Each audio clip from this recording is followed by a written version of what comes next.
युद्ध, हम सदैव हमारे जीवन में हर एक युद्ध जीतना चाहते हैं। ऐसा कोई युद्ध नहीं जो हम हारना चाहते हैं, किंतु युद्ध जीतने के लिए हमेशा आक्रमण करना या शत्रु के सामने जाकर खड़ा हो जाना यही सही मार्ग नहीं। ये आपको जिताएगा ऐसा ज़रूरी नहीं। जीतता वही है जो पहले शांति से शत्रु को देखता है, समझता है, परखता है, उसकी शक्ति का अनुमान लगाता है, योजना बनाता है और फिर विवेक से उसका सामना करता है।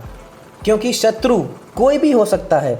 शत्रु हो सकता है एक महायोद्धा, हो सकता है एक महारोग भी। यदि योद्धा हुआ तो उसका बल समझे, उसकी कमियां समझे। यदि रोग हुआ तो उसके फैलने का कारण समझे और फिर उस कारण पर प्रहार कीजिए।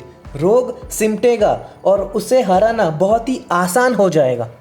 याद रखिएगा, हर एक युद्ध सीमा पर नहीं लड़ा जाता। कुछ युद्ध ऐसे भी हैं जिन्हें घर बैठकर जीता जा सकता है। तो आप भी इस युद्ध में जीते और संकटों का सामना सही तरह से करें। संकट सबके जीवन में आते हैं, किंतु अनेक लोग संकट आने के बाद ईश्वर को कोसते हैं। कहते हैं कि आप हमारी रक्षा क्यों नहीं कर रहे। हमारे मन में आपके लिए अपार भक्ति है, सदैव आपका जाप करते हैं, फिर भी आप हमें इससे बाहर निकालने का ना कोई मार्ग दिखा रहे हैं, ना ही इस संकट से हमें बाहर निकाल रहे हैं। अब ये होगी आपकी सोच, आपका दृष्टिकोण। अब समझते हैं सत्य क्या है। सत्य ये है कि ईश्वर सदैव आपके साथ है और रहेंगे। देखिए उस बीज की दृष्टि से जो धरा के नीचे दबा हुआ है और उसे परिवर्तित होना है एक विशाल से सुंदर से वृक्ष में। वो तभी होगा जब वो टूटेगा। टूटेगा तभी जब उसे ऊष्मा या हीट मिलेगी। ऊष्मा कहाँ से मिलेगी? सूर्य के ताप से। सूर्य के ताप से धरा बच नहीं सकती, उसे ताप सहना ही पड़ता है।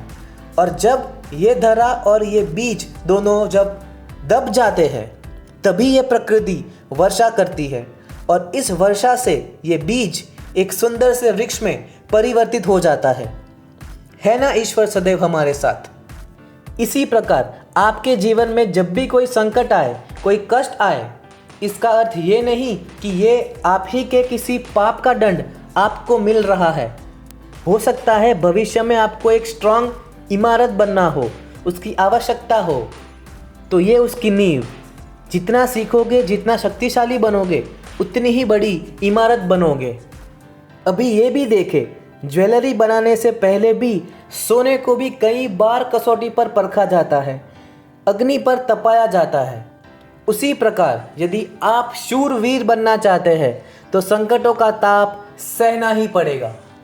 दिस इज केवल Gangani and thank you so much for watching.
Thank you all so much for watching.